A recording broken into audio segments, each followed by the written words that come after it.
నాడు చెప్పడం జరిగింది. ఈనాడు ఇవాళ మేము ఏదైతే చెప్పినామో ఇవాళ న్యాయస్థానం కూడా అదే విధంగా ఇవాళ తీర్పు కూడా ఇవ్వడం జరిగింది. మరియు రేవంత్ రెడ్డి గారు ఇవాళ ఈ గ్రూప్ 1 పోస్టులని 563 పోస్టులని అమ్ముకొని డబ్బులు తీసుకొని ఇవాళ రిజల్ట్ ఇచ్చింది అనేది ఇవాళ క్లియర్గా కూడా కనపడతా ఉంది. ఇవాళ రేవంత్ రెడ్డి గారు ఖచ్చితంగా యువతకు అందరికీ కూడా ఇవాళ జవాబు చెప్పాల్సిన అవసరం ఉంది. మీరు ఏ విధంగా గ్రూప్ 1 పోస్టులను అమ్ముకున్నారు? ఖచ్చితంగా రేవంత్ రెడ్డి గారి మీద సిబిఐ కేసు వేయాలని నేను బీజేపీ వాళ్ళని కూడా నేను డిమాండ్ చేస్తూ ఉన్నాను. ఇలా ఆనాడు బాగా మాట్లాడిన బండి సంజయ్ గారు ఇవాళ సిబిఐకి ఇవాళ తనే హోమ్ మినిస్టర్, ఇవాళ దీంట్లో అక్రమాలు జరిగినాయని స్వయంగా కోర్టే చెప్పింది. ఇవాళ బండి సంజయ్ గారు ఇవాళ రేవంత్ రెడ్డి గారి మీద మీరు సిబిఐ ఎంక్వైరీ కోరండి అని చెప్పి నేను డిమాండ్ చేస్తూ ఉన్నాను. ఎందుకు కోరరు? ఖచ్చితంగా మీరు కోరాలని నేను డిమాండ్ చేస్తూ ఉన్నాను. మరొక్కసారి రుజువైంది ఇలా కేసీఆర్ గారి నాయకత్వంలో ఇలా బీఆర్ఎస్ పార్టీ ఇలా ప్రజలకి జనతా గ్యారేజ్ లాగా ఉన్నదని ఇలా మరొకసారి రుజువైందని చెప్పక తప్పదని చెప్పి సందర్భంగా తెలియజేస్తూ ఉన్నాను. అది గ్రూప్ 1 ఎగ్జామ్లు నిరుద్యోగ యువత కావచ్చు, ఇవాళ అదేవిధంగా లగచర్ల రైతులు కావచ్చు, ఇవాళ హైడ్రా కావచ్చు, ఇలా ప్రజలకి సమస్య వస్తే ఇలా కేసీఆర్ గారు గుర్తొస్తూ ఉన్నారు. ఇలా వస్తూ ఉన్నారు మా పార్టీ ఆఫీస్కి వచ్చి మాకు ఈ సమస్య ఉంది ఖచ్చితంగా మాకు చెప్పాలని చెప్తా ఉన్నారు. నేను ఆ రోజు దీని మీద గ్రూప్ 1 మీద మాట్లాడినప్పుడు ఇదే కుర్చీ మీద ఇక్కడి నుంచే ప్రెస్ మీట్ మాట్లాడితే ఇవాళ ఇదే రేవంత్ రెడ్డి గారు కాంగ్రెస్ ప్రభుత్వం నా మీద ఎస్సీ ఎస్టీ కేసు పెట్టిరు. ఎంత విచిత్రం ఇది!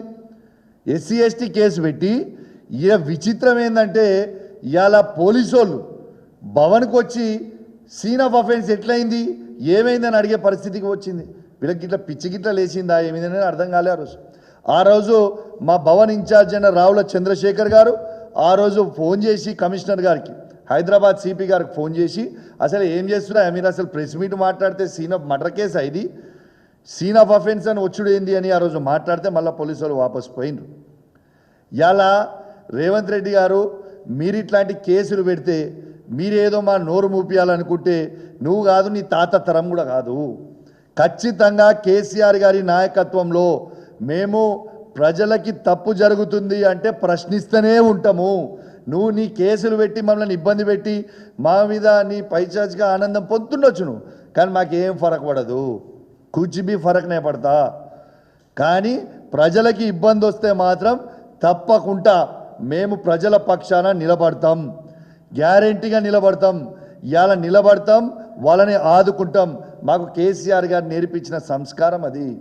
నీ లెక్క ఉట్టి డ్రామాలు చేసుడు, యాక్టింగ్లు చేసుడు, టీవీ ఫోజులు ఇచ్చుడు, పోజులు కొట్టి పోవుడు, చేయి ఊపుకుంటూ పోవుడు మాతో కాదా? మాకు కేసీఆర్ గారు అది నేర్పలేదు. మాకు కేసీఆర్ గారు బాజాబ్తు ప్రజలకి కష్టాలు వస్తే ఖచ్చితంగా వాళ్ళ వెంట ఉండాలి అని మాకు కేసీఆర్ గారు నేర్పినరు. మేము కేసీఆర్ గారి బాటల్లో మేము నడుస్తూ ఉన్నాం. మేము ఆనాడే చెప్పినాం నిరుద్యోగ యువతకు మొత్తం కూడా చెప్పినాం. ఈ భారతదేశ చరిత్రలోనే కేసీఆర్ గారు ఇచ్చిన గవర్నమెంట్ ఉద్యోగాలు నోటిఫికేషన్ 2,33,000 ఉద్యోగాలు కేవలం నోటిఫికేషన్ ఇచ్చింది భారతదేశ చరిత్రలోనే కేసీఆర్ గారి ప్రభుత్వం ఒక్కటే.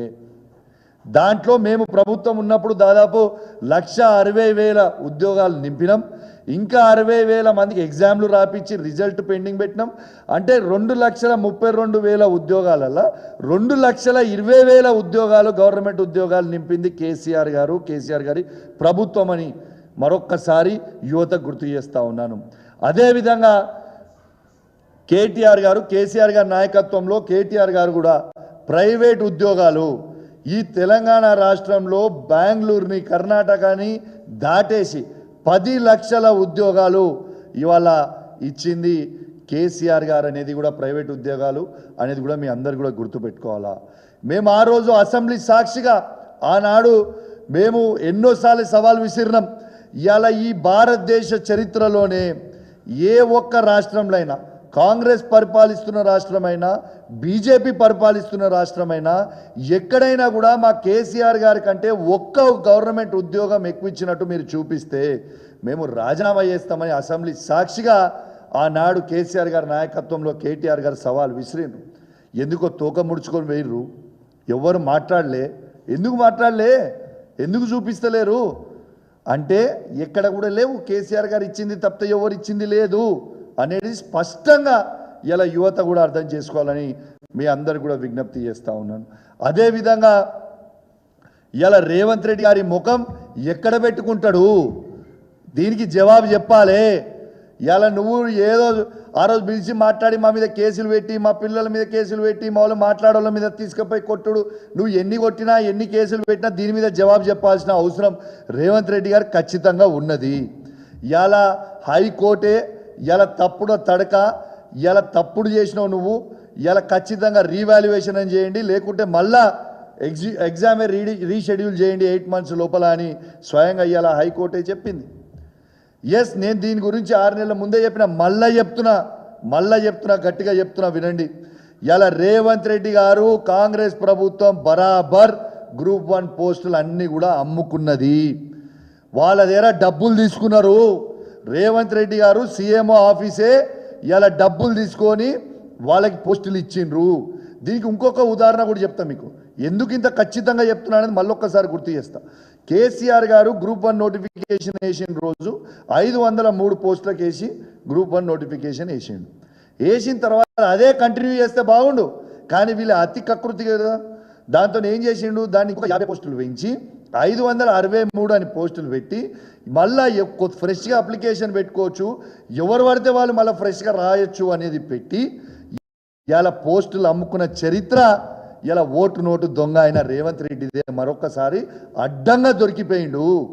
ఇలా 563 మంది పోస్టులు కూడా ఇలా రేవంత్ రెడ్డి గారు లక్షలాది రూపాయలకు అమ్ముకున్నాడు. ఇది సీఎంఓ ఆఫీస్ నుంచి నడిచింది, ఇదేదో నేను చెప్పుడు కాదు. బాగా జాబ్తూ ఇలా అభ్యర్థుల పేరు చెప్తే మంచిగుండదు. ఎవరైతే డబ్బులు ఇచ్చిర్రో రేవంత్